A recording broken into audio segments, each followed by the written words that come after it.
Good afternoon. I ask that you join me in singing Kumbaya. If you don't know it, you may listen the first time, the second time, you must try it, and the third time it should be perfect. Amen.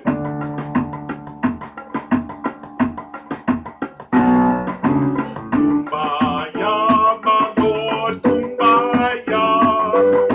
Kumbaya, my Lord, Kumbaya. Kumbaya, my Lord, Kumbaya. Oh Lord, Kumbaya. Again, Kumbaya, my Lord, Kumbaya. Kumbaya, my Lord, Kumbaya. Kumbaya, my Lord, Kumbaya. Oh Lord, Kumbaya. Someone needs you, Lord, join me now. Someone needs you, Lord, Kumbaya. Someone needs you, Lord, Kumbaya. Someone needs you, Lord, Kumbaya. Oh Lord, Kumbaya. We need prayer. Someone's praying. Someone praying, Lord, Kumbaya. Someone's praying, Lord, Kumbaya. Someone's praying, Lord, Kumbaya. Oh Lord, Kumbaya. Kumbaya. Kumbaya, my Lord, Kumbaya. Kumbaya, my Lord, Kumbaya. Kumbaya, my Lord, Kumbaya. Oh Lord, Kumbaya. Oh Lord, one more time. Oh Lord, Kumbaya.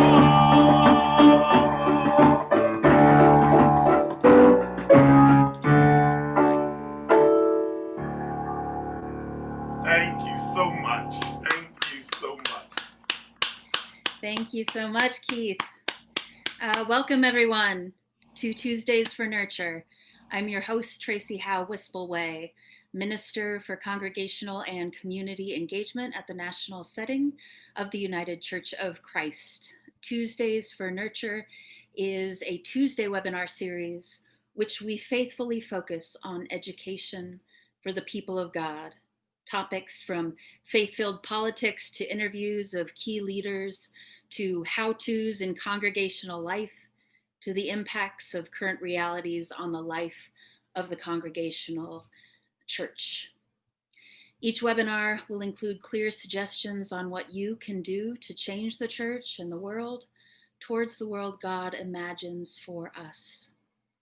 So today we have a wonderful offering from the UCC Musicians Association, which is a national organization of clergy, musicians, and laity, inspiring education and nurturing those who minister through music and the arts. We have ministers, educators, and musicians who serve on the board of the UCCMA today, here to give us insight and practical wisdom when it comes to strengthening the bonds between clergy and musicians, our congregations, and the global community during this time of isolation and the related challenges of this unprecedented time, from planning worship, learning new technology, to the vital need for collegial support and professional development to equip and sustain one another. So welcome and be equipped and be part of this community. We are so glad you are here. And with that, I will turn it over to Michelle Hecht, the UCCMA president. Hello, Tracy, and hello, everyone. My name is Michelle Hecht, and I am the president of the UCC Musicians Association. I am coming to you today from my home in Glen Ellen, Illinois. I am the director of music at First Congregational Church in Glen Ellen, which is a suburb of Chicago. I'm a choral director, I'm a singer, I'm a lover of all types of music, and I'm so glad to be here today with all of you. And first of all, I want to start by saying thank you to Dr. Keith Hampton, who led us in a song. He is one of our board members. He is an amazing composer and conductor, and we'll talk more about him later when he does part of his segment. But I wanted to thank him for his wonderful song. So thank you for refreshing our spirits, Keith. That was wonderful. Hope you're all singing along at home. And on behalf of the UCC Musicians Association, I want to thank Tracy for inviting us to participate in this webinar series. We are so glad to have this opportunity to speak with you and to share some of the ideas that are working for us. I know you're all doing different things in your own situations. Every situation is unique, but hopefully we'll be able to share with you some thoughts and ideas that will at least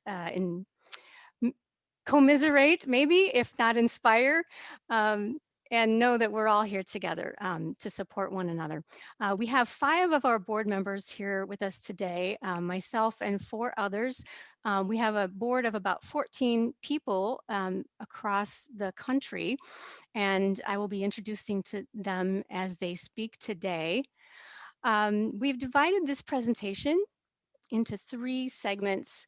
It's called Strengthening the Bonds Between Us, and we are focusing on 3 different areas, addressing the connection between musician and pastor that is so important all the time, but has maybe changed a little bit during this unique time. Then we'll talk about how to stay connected to your choirs, to your congregation, as a musician, as what we can do musically to keep people inspired and motivated and connected. And then finally, between colleagues, between other church musicians, how we can support one another, and clergy as well. Um, and that's one of the things that UCCMA tries to do, is to support one another and give each other ideas. Feel free to ask questions throughout this webinar. You can do that through the Q&A in the Zoom features, and we will get to those questions at the end of the presentation. So feel free to do that throughout, and Tracy will be monitoring all of that for us.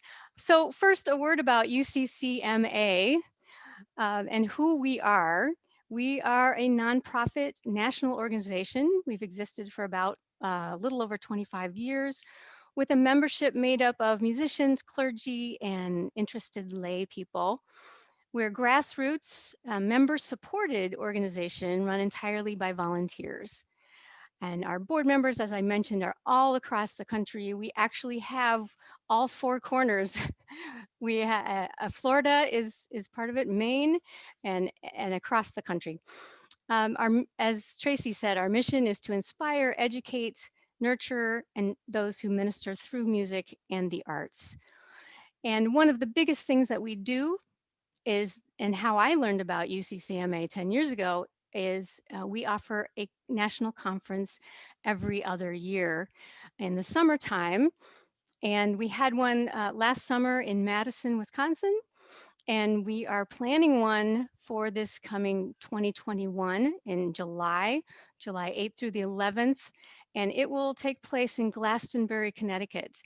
And we have high hopes to actually gather in person. We are planning for that, and with lots of worship, concerts, and workshop experiences.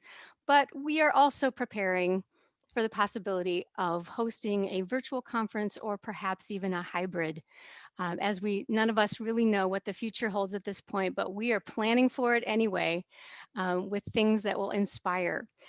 And as part of that conference, I just want to mention that our own UCC General Minister and President, Reverend John Dorhauer, will be preaching at our final festival worship at our conference, and that is very exciting. We are so happy to have him be a part of it. Another part of that conference will be a feature is Paul Winter's Misa Gaia. I don't know if that will ring a bell to a lot of you who know that piece or know of Paul Winter and his music. Will be performed by the children's chorus, Chorus Angelicus, and the adult chamber ensemble Gaudeamus. We also have a hymn writing contest, which we instituted last summer, and it was so successful. We had 2 winners, and those hymns have been shared with our members through our journal. Speaking of our journal, it's one of the things that we do for our members. It's a professional journal that comes out 3 times a year. It's chock full of a wide array of topics, articles ranging from worship planning to jazz and to Vesper services, to self-care and how we stay in this for the long haul and don't burn out.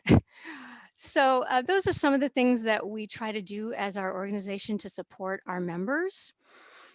So we will be sharing with you that information about that upcoming conference, and we hope that you will consider joining us in whatever way you can. And in some ways, this virtual world has opened up possibilities for us where we wouldn't have had them before, where you might not travel to a certain part of the country because it's too costly, but this has opened up new ways of connecting with people. So again, you may, if you have questions for us, feel free to put them in the chat or actually put them in the Q&A as part of the Zoom features. So I'm going to start by introducing in our first segment, we have 2 of our board members who will be talking about strengthening the bonds between pastor and musician and how that might have certain challenges during this time. And so I'm going to introduce our president-elect, Greg Chestnut. Good afternoon, everyone. I'm coming to you from Sarasota, Florida, from my office at First Congregational United Church of Christ here in Sarasota. It's nice to be with you this afternoon. As Michelle said, we're first of all going to take a look at the relationship between ministers and musicians during this uncertain time, especially, and in this new territory that we find ourselves in. Many of us facing some challenges, but also new opportunities. I think, first of all, there is a call to commit to a greater communication and collaboration. And for some of us, this is a challenge due to possibly less in-person time with our ministers, some social distancing. Perhaps some of you are working more from home, but that commitment to a greater communication and collaboration is really there. I think it's easy for us to become a little overly busy with all of the new demands of ministry that we place on ourselves. I know that my minister was sharing with me his sense of added pressure and preparation over sermons that he preaches this day, articulating kind of a lone sense of responsibility in worship. He said to me that he always felt like the choir had his back. And I love that. I know for myself that in normal times, on any given Sunday, I would conduct 2 separate choir rehearsals and play for 2 separate services on Sunday morning. But now I do 1 live stream service and I feel more exhausted than ever before. And I know that that's just due to the strangeness of an empty sanctuary and the lack of any energy and feedback that we normally would get. Andy Riggs, my colleague, is in San Diego, California. Andy, share with us a few minutes about how you and your minister are coping with some of the changes you're facing. Well, hello, everyone. It is good to be with you today. And as he said, I'm here in sunny San Diego. Yeah, we are facing many of the same things each of you are. And one of the ways that we are connecting is to take time with one another and go on walks. We walk twice a week, once during the work week so that we can talk about work stuff, and then once when it's our days off so that we can just be human beings and not have that extra burden of talking about work again. We can just spend time together and connect as human beings and share and our own experiences and our own journeys in our personal lives. That way we can pray for one another and lift each other up. It's been really a wonderful way for us to connect. And in that time, we're still, moving our bodies, and we're out in the sunshine, and we're taking care of our mental health by spending time together, by being intentional about being outdoors and keeping each other safe that way. We're masked, we're walking in distance, but we're able to feel that sense of togetherness still, and take time to talk about work stuff on one day, and then time just to chit chat and enjoy life, or cry together, or pray together, or whatever the day may call for. It's been a wonderful experience for the two of us, and has really helped us. We didn't start this right away. It's actually been more recent. And so I think it's really helped both of us to feel a chance of connection and a chance to kind of just let be while we take care of our minds and our bodies together. This is certainly a time to show greater support for one another, and that's a fantastic way to do that. It's really establishing more trust and confidence in the relationship between ministers and musicians also. I think part of that has been a way to name our grief and loss during this time and our frustrations. I know that in mid-March, when everything came to a screeching halt, I immediately was grieving the cancellation of a well-planned artist in residence weekend with our choir, and of course the disappointment of cutting off all the beautiful music that was in preparation for the Holy Week and Easter season. My minister, on the other hand, was so busy defining how we do everything that I think his grief did not hit him until several weeks later. And so we were really grieving at different times, but we were able to share that together. As musicians, I think that during this time, we also have to share the responsibility of keeping in touch and caring for our congregations. I think that we need to live into our sense of pastoral care as best we can. I also think that we need to discover closer collaboration in the planning of worship when those opportunities come forth. I know that just this last Sunday, as we were looking at our worship service, my minister was a little unsatisfied with the call to worship that we had. And while the opening hymn had already been planned, he had a hymn text and a hymn really on his heart for Sunday. And so we decided that he would read that just as a beautiful poem while I played it very softly in the background under that. And that was so meaningful and effective to have that tune kind of in people's ears while it was being read thoughtfully as a poem. Andy, what are some of the ways that you and your minister are planning and supporting in this time? Yes, we spend lots of time collaborating already, but in this time, one of the things that we're really looking forward to is coming up with kind of a way to shift how we've been doing service just for Advent. We're going to make it a different kind of service maybe than we've done before, just to change it up, but to allow, we usually have lots of extra music during Advent and the Christmas season, which won't be as simple to do this the way we normally do. However, we will look at doing our programs. We haven't been streaming. We've been doing individual videos put together in a format that you would look like a bulletin, and you can click on each video. And perhaps for Advent, we're looking to do more of a streaming kind of thing for the 4 weeks of that, in order to give everyone a little shift and hopefully bring forth more music and kind of fill in what we will miss from our typical Advent time.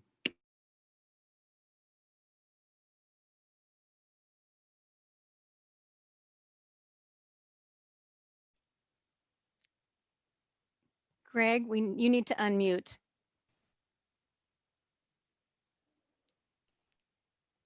Yes. There you go. There you Good. go. Yep. I started to say, in addition to that kind of creative worship planning, this is a time for shared innovation and creative thinking toward additional new programming. In addition to all the Bible studies and book discussions and adult education opportunities that we offer, We are also doing a series called Artful Prayer. And one of our artists did a Zoom class asking folks just to trace their hand or maybe layer their hands, and then with colorful markers or pencils to either use dots or doodles on those hands to as they pray. And then our folks were invited to bring into the sanctuary or mail in their art hand, their prayer hand, and spend a few moments in prayer before taping that hand on the pew. And, you know, while our sanctuary right now may look a little bit like a grade school art project, it is so precious and meaningful to have those handprints of prayer all over the sanctuary, many where those people sit, and to know that they are with us on a Sunday morning. We have also started a live stream service on Thursdays called Story People. Each week, a member of our congregation is invited into an interview situation with the pastor and myself to share some of their life journey, certainly their faith journey, and their love for the church. So that has been real meaningful as well. Greg, I love all those ideas. And Andy, I love the way that you're getting together with your pastor so regularly. That's such a wonderful way to support one another. Before we move on to talking about our congregations, Keith and Don, if you have anything to add about your pastor or it was making me think about your own worship experience, because we're all doing it so differently now. Some of us are streaming, some of us are piecing things together. Some of us, I guess, in parts of the country are actually in person and doing mask mitigation and all that. But it was occurring to me that in our situation, we were actually had already planned to renovate our sanctuary that was going to start overlapping with Easter anyway. So for us, it was an additional change of venue. So we couldn't even record worship in our sanctuary. And so for us, I feel like we've kind of gone from crisis mode to, okay, we kind of have something figured out now. Okay, we're going to do this for a little while because it starts to feel good and I'm good with this. And then things start to change a little bit. Okay, we're in crisis mode again. And then I just find myself in our situation sort of looking for that sense of stability, if you will. So, and this sort of leads us into the topic of moving on with our congregations and keeping them connected, as Greg was talking about. I'm going to ask Greg again to kind of get us started here, because he's been doing a lot of things, not just with his choir to keep them connected, but also with the congregation. You want to tell us about some of those things, Greg? Well, first of all, I would just say that let's not underestimate the power of a phone call. With all of our Zooming and technology, I have found that many people are lonely and are feeling a bit isolated, and they want to talk and connect. And so I have been sharing some of that responsibility with my minister in just committing to making phone calls each week to not only my choir members, but to members of the congregation. And oftentimes I don't get through the list like I think I shall, because it takes a lot longer than I think it will. People want to chat. Michelle, I know that you're doing some wonderful things in keeping touch with your folks as well. Right. In my case, for the choir is where I started. And basically when it was, all of this was very new, I knew people were grieving the loss of music. Again, we were ready to present a big event. We were all in that March madness of preparing music to be presented in worship. And for us, it was a big cantata with orchestra and everything. We were in that final moment. So I started by sending postcards to my choir members. I know that a lot of them are not on Facebook, as I am, and don't get that sort of feedback loop. And so I wanted them to get something in the mail first. And so I did that. And then as we decided to stay connected with the choir, through Zoom, just for social, just to socially connect with one another and catch up, and how are you managing that kind of thing. We started doing what I term as card parties, which is, again, sort of supporting the U.S. Postal Service in the process. Choosing one person, and we chose our pastors to start off with. Choose one person a week to sort of flood with cards, and so that, as a surprise, this person would just have their mailbox full of cards of appreciation from us. And it was just sort of a sneaky way of showing support, and it was kind of fun. So that lasted for a while, and of course we sort of evolved into other things. But one of those other things, like I said, is some people just don't want to be on Facebook no matter what, and yet they want to connect with people. And so as a sort of an alternative to that, we created choir email circles, I called them. And I have leaders who I asked to just, here's your list of people, 6 to 8 people, send out an email to those 8 people and have everybody reply all. As kind of taking the place of a Facebook post, and checking in with one another, sharing a joke, sharing a funny something we found online. And that lasted, again, for a few weeks, and then kind of moved on to other things. But just a kind of an alternative for people to stay connected. Those are great ideas, Michelle. I think that for many of our congregations, the whole Zoom platform has been a real revelation. I have to confess that I did not know that Zoom was created in 2004. And I had never used it really before 6 months ago. It does, unfortunately, it does exclude some of our congregations that have technical challenges. And I have not found a way to work around that.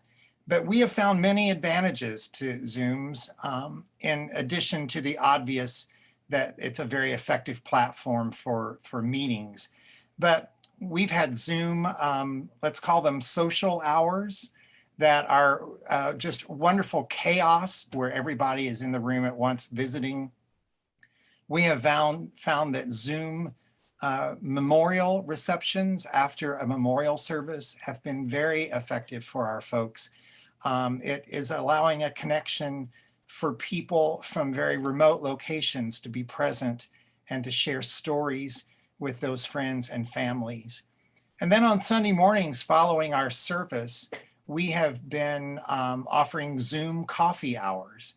And we have an average of between 40 and 50 people, I would say, on a Sunday who come to that coffee hour. They are assigned into random breakout rooms, and they've been getting to know each other in a wonderful way. It has really promoted new relationships and deeper conversations rather than going into our social hall where you might tend to sit with the same people Sunday after Sunday. This has really mixed our congregation up and helped them to discover and to know each other in really wonderful ways. Yeah, Michelle, I love those Zoom breakout rooms. those Zoom breakout rooms. I found the key is having a structure, give them a prompt to talk about, even if it's just something silly and funny, to get them started. That helps.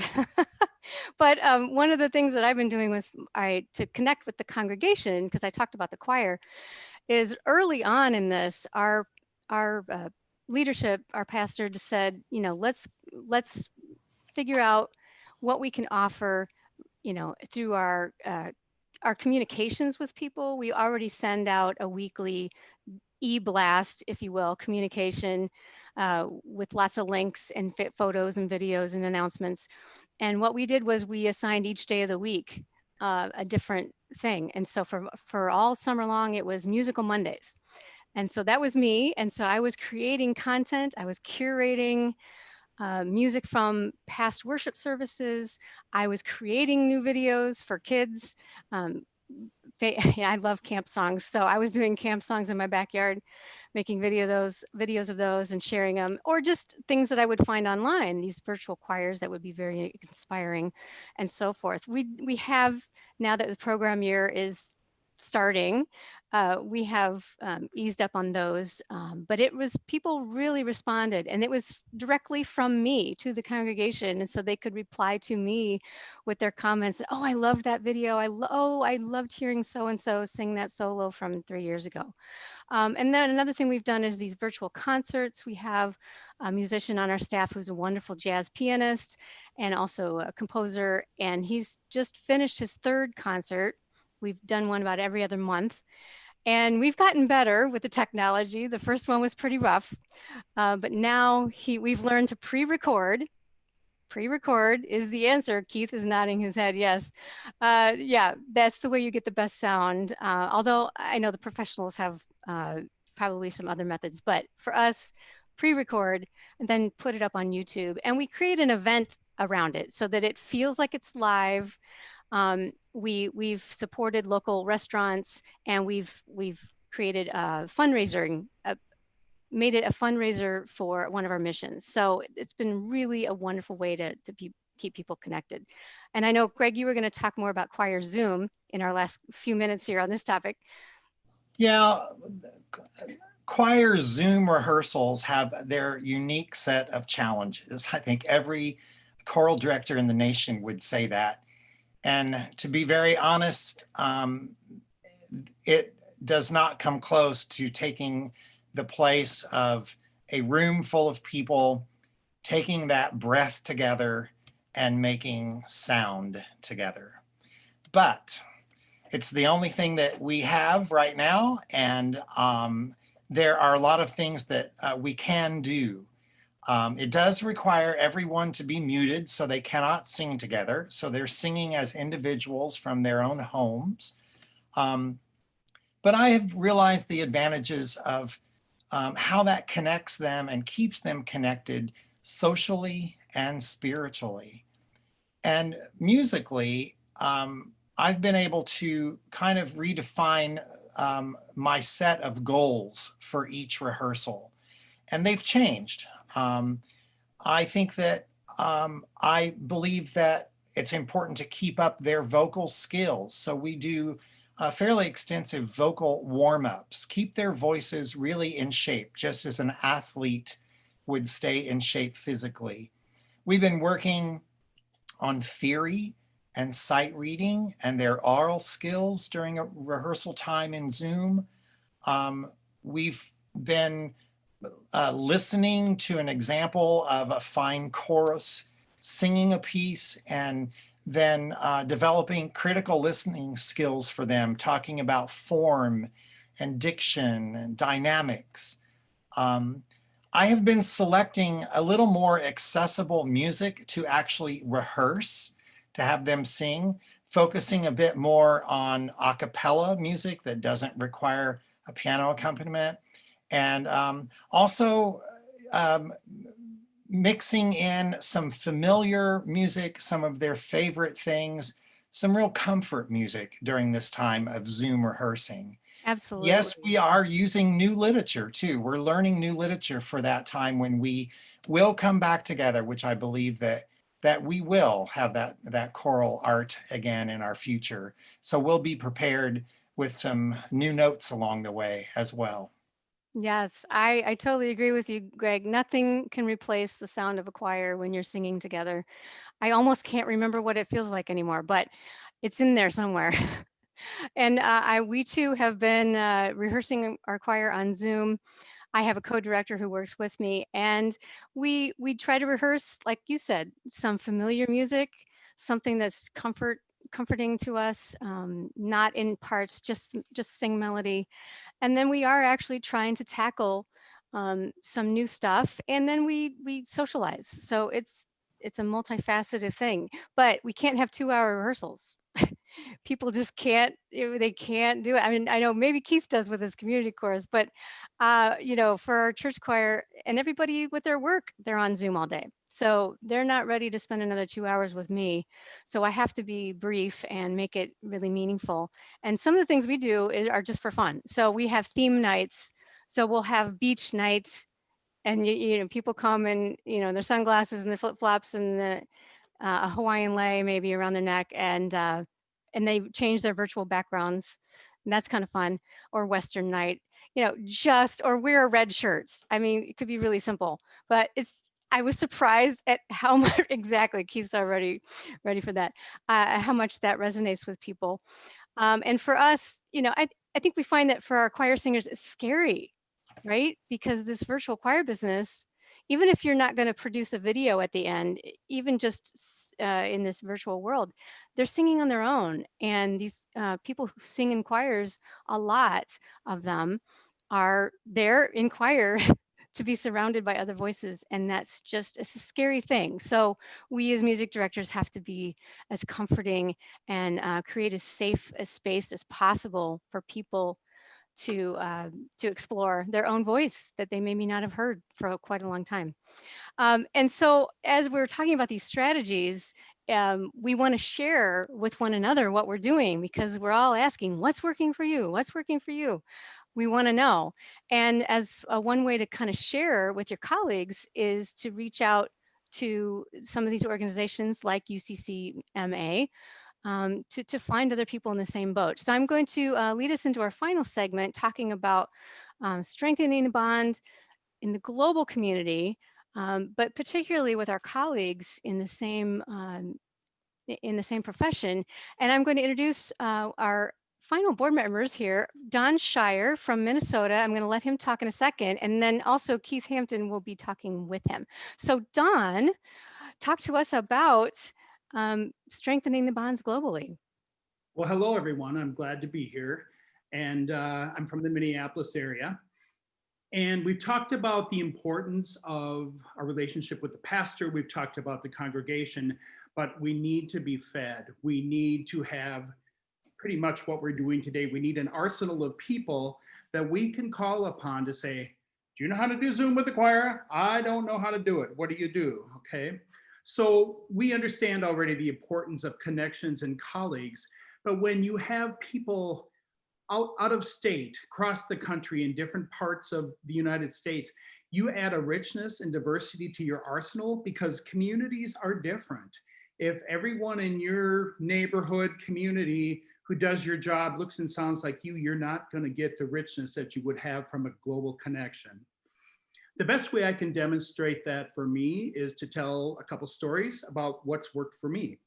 And I'll start out with our conference we had, the UCCMA had in 2017 in Boston. And there was a workshop, I forget the exact title, but it was When Things Go Wrong Between the Pastor and the Musician. And although I'm in a really good place, I wasn't currently in a stressful position with my pastor. It's a very healthy relationship. I wanted to go to that to see what content would come from that, because I've been there before. It was not a gripe session or a therapy session, but it was meant to discover and exchange tools for people when they enter into a situation that's not good. Now, why I share this with you is because I met some great people through that workshop that I'm still in touch with today.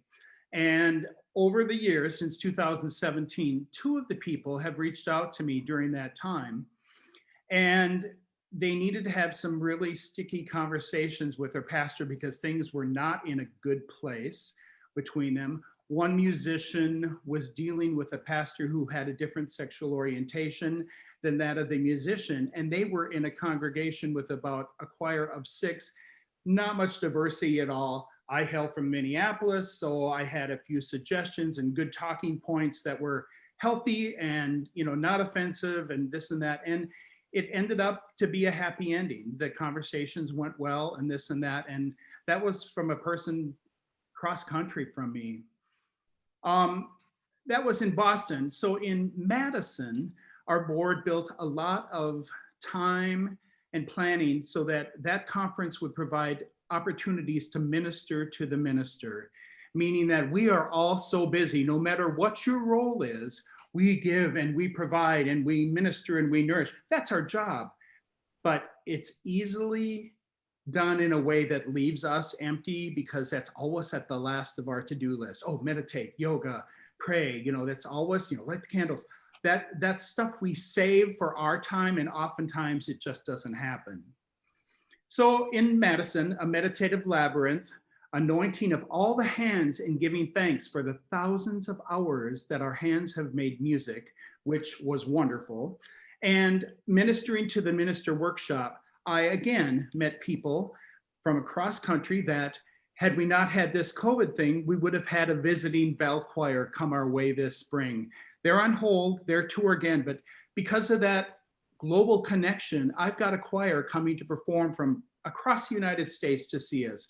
And it's also been really, really helpful in finding workshop ministers and this and that, because when you say somebody, oh, so-and-so's coming over from the Lutheran church down the street, that's one thing. You tell somebody's coming over from Massachusetts, and boy, that makes you look really good, because boy, you know people, don't you?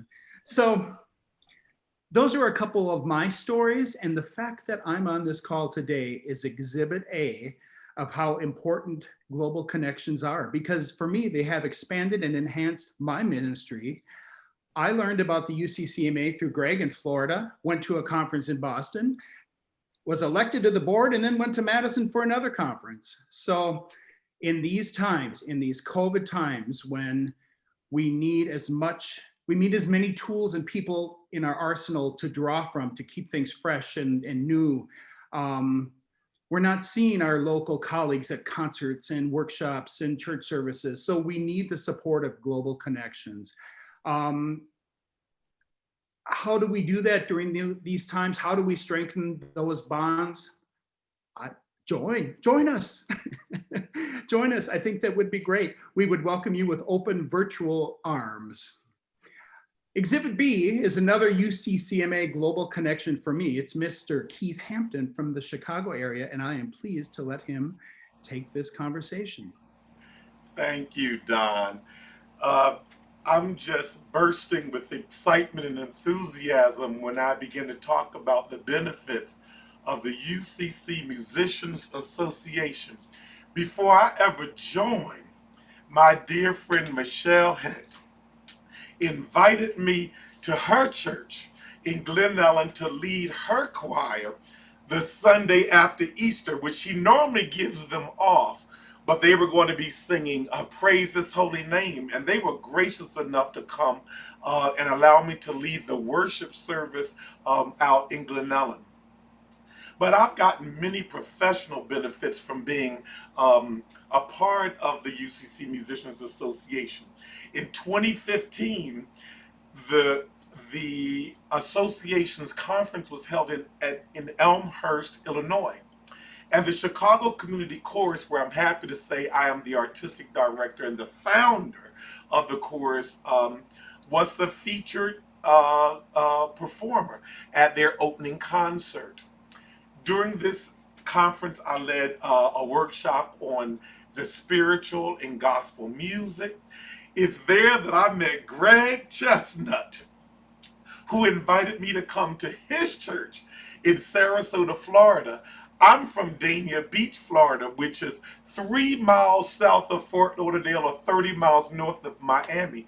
And I was able to visit my family and go up and help to lead a Black History and Martin Luther King celebration that weekend.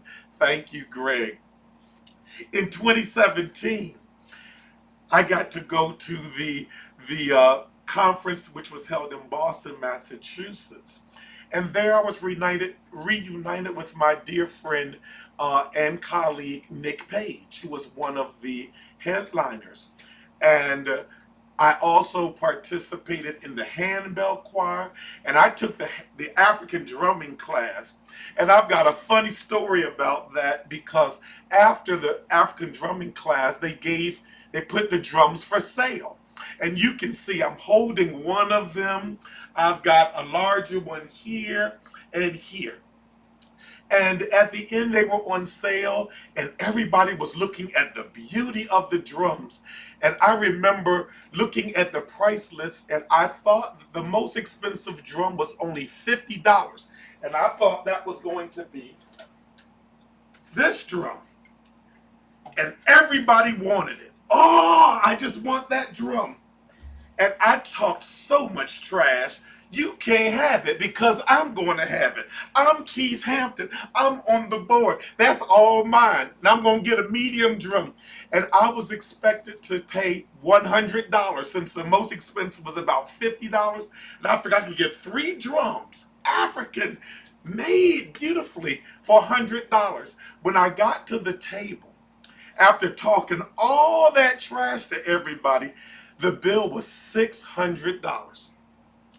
I'm here to tell you that my ego got the best of me because I had talked so much trash and I was just so boisterous in my approach that I went on and bought the $600 worth of drums, which had to be shipped to me. But it's been a benefit. Then in 2019, our conference was held in Madison, Wisconsin. Again, I participated in the handbell choir. I was one of the facilitators for the gospel music and singing the black worship, which was led by Brian Johnson, who is my friend, and he is the director of worship and sacred arts at Trinity United Church of Christ, which I believe is the largest UCC church in our denomination. For this conference, I helped to establish the hymn writing competition. And as Michelle spoke earlier, we had 2 winners, one which was a contemporary hymn and a traditional hymn. Finally, this summer in July, I was able to lead a webinar on conducting your rehearsals via Zoom. The Chicago Community Chorus is up and running. And yes, Michelle, we're still holding on for about 2 hours. And thus far, thus far. Um, and I have to admit, we don't do very much social things in these rehearsals. It's really about learning music. We're doing new music.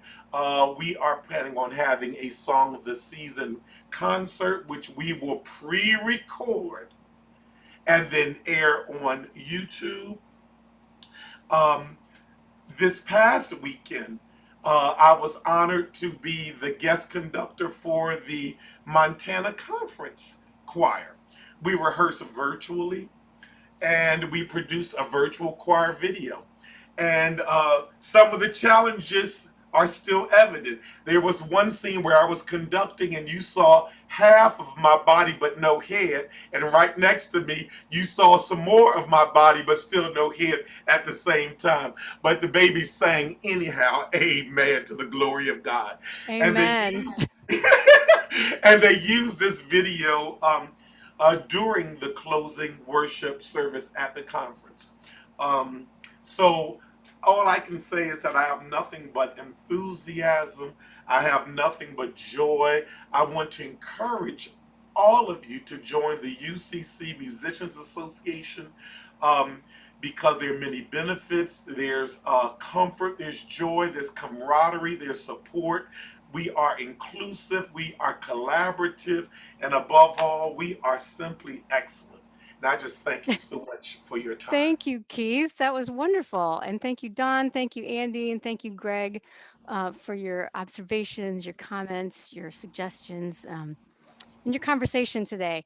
I want to just remind you, I was supposed to remind you throughout that you can put questions in the Q&A. And those of you who will be watching afterward at a later point, you can contact us at our website, uccma.org, and that will be shared with you in the follow-up email as well. All the information about us as an organization, as our conference coming up, and there's information about reaching me, Michelle Hecht, the president. You can reach out to me with your questions as well. But I'm going to turn it back to Tracy at this point. Thank you so much. Wow, what a rich conversation. And everybody is so engaged. It's just a reminder of how much music binds us and how much we're missing singing together because we're trying so hard to figure out how to do it. And that is really a testimony to the place it has in our lives and our community building and our congregational life. So thank you. So yes, please put questions that you have at this point in the Q&A for any of the panelists. It can be relevant to anything that anyone has shared at any point. So the first question is just a small one, going back to Andy, when you and Greg were talking and you were sharing a bit about what was going on at your church. You mentioned a story piece that was going on in video, and how you were kind of doing a different, not quite a whole like pre-produced thing, but that you were breaking up liturgical pieces. And someone was asking, when you do a story piece, is the video done in the church with the person, or do you ask them to just send you the video? No, that story people series is done live, and it's just between my minister and myself that are kind of moderators of that. And we invite one person from our congregation each week to come in and then engage them in conversation. And that is live streamed via Facebook. It's about a half-hour interview, and then it's posted on our website after the interview, but it is done live. And so these people have agreed to come in and be in that room, socially distanced, with my minister and myself. Great, thank you. You do a lot of resourcing of churches and making each other better. Do you do collaboration collectively? Like, do you produce anything together that you wouldn't otherwise? Someone asked about, like, are you planning a virtual choir? But I also know that you put a publication out. But what are things that you produce together, musically or otherwise? I'm not sure if it's talking about the organization or us individually at our churches. I mean, for As an organization, as the as an UCC organization, MA, yeah. I would say, like I mentioned earlier, our biggest event and what really formed us is our conference that we offer every other summer, and we move it around the country. And it started in New England because that's where the roots were of this organization. And then they decided to move it around, and we feature, um, we try to feature as much as possible local people um, in that area. And so when we were in Boston, we had a lot of people living in Boston who are wonderful musicians and leaders there. And so when we're in Connecticut, we will have people from that area. That's the biggest thing we do together. And then the second biggest thing we do is our journal. Um, I wouldn't say that I guess it's a collaboration in some ways, in that we're constantly reaching out and trying to make new connections and trying to find new resources. Our summer issue this past summer was a theme. We don't usually do a theme, but we're experimenting with that idea. And it was a theme of social justice. And so we reached out and we got Reverend Tracy Blackman to do a foreword for us, a letter in there. So that's a collaboration of sorts. Great, thank you so much. And I'm just curious about the makeup of the UCC MA. Is everybody a musician, or what percentage would you say is just musically, like music lovers, but not necessarily a professional musician? I would say, in the people that I've spoken with at conferences, most people are a church musician, or and most of them are part-time. A lot of people have, this is their second job. I know for Don, one of our panelists here, he has a full-time job, and I can't remember exactly what it is, Don, but it's not in music. It's in performance. I work for Hennepin Theater Trust. There you go. So that's his day job. And that is very common, that we have a lot of part-timers and occasionally people who are involved in making music at their church, but they're not technically on the staff. And we have a few people, Greg, correct me if I'm wrong, but there are people who are musicians, but then they also have become ordained. I know that one of the winners of our hymn contests got ordained shortly after our conference, but he was primarily a musician. Great, great. Well, a lot of people have been asking if this is going to be archived, and it is. And I'm assuming because people are going to want to share this conversation now with other groups at their church, and that brains are kind of working and brewing, and that's really exciting. A couple other of our webinars became relevant to this conversation, and so if you look at the Q&A, if you're watching this live, we actually posted a YouTube links to some other things that have happened. One was an extensive webinar on copyright issues that was led by our Minister of Gospel Arts. And another was a whole webinar that we did on, is it safe to sing? But it kind of talked about the science of COVID and social distancing and what happens then when you sing and being indoors and outdoors and how to gather. And now this one will become a resource, and all of these can be found on our UCC YouTube page. So you can just search United Church of Christ on YouTube and find all of these. And we also have a playlist just for these Tuesday and Thursday webinar series. So whenever you're discovering this, and if you're wanting to share this with your worship team or your music team or your church, know that there's now this collection of relevant resources.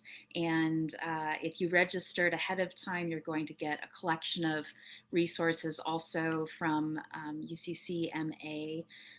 And if you have been blessed from these, we actually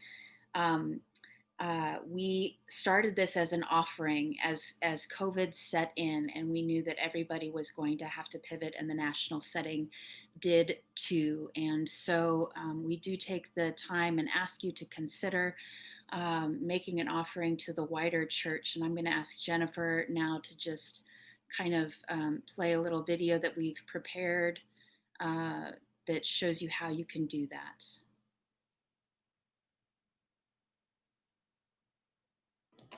Before we play that video, can we go ahead and share our UCC resources slide, please? Yes, we can do that. We can share our UCC resources slide for sure.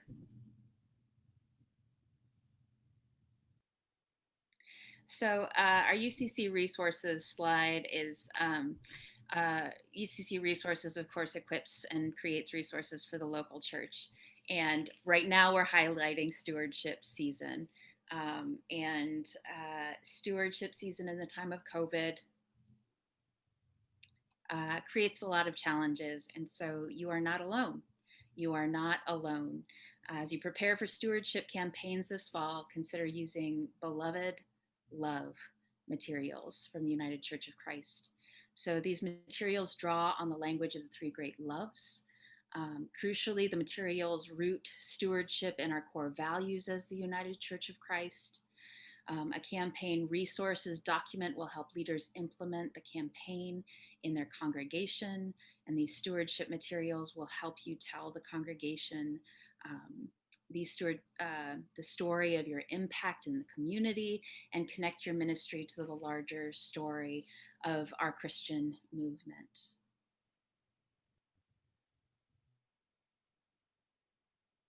So now we can share ways to give and keep this ministry of Tuesdays for Tuesday webinar series to go, because we have some amazing webinars coming up. Actually, this Thursday is our 50th webinar since we started this series, if you can believe it. Already we have we're continuing music this week. Whenever Reverend Dr. Chris Davies goes on vacation and I step into the seat, it tends to happen. But we're going to be joined by an organization called Deus Ex Musica, and we're going to learn how to deepen our spiritual reflection and community through music. And next week, we're going to be joined by Reverend Dr. Hector Lopez and scholars from the United Church of Christ. That'll be a rich time of reflection, as well as on Tuesday, a panel from Church Building and Loans Fund, which is a powerful and transformative ministry of the national setting of the United Church of Christ, and talking about building church differently. So we have many, many things coming up, and you can always stay informed on the UCC Facebook page and ucc.org. Are we ready now, Jennifer?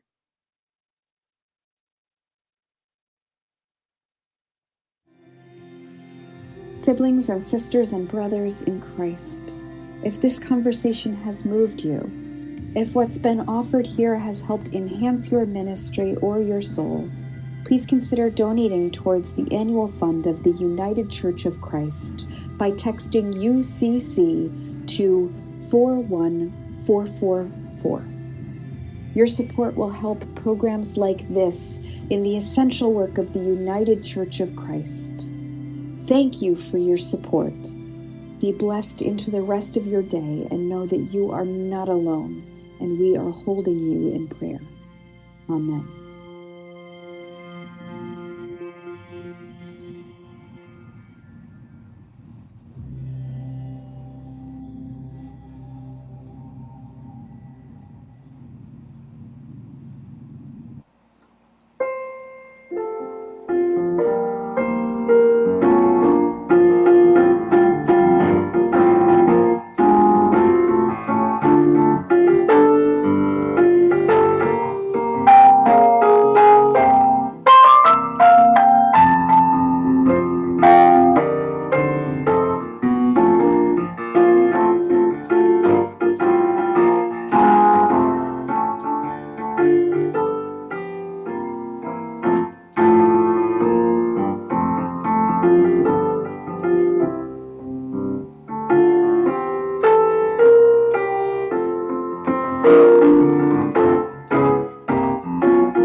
Amen. Thank you.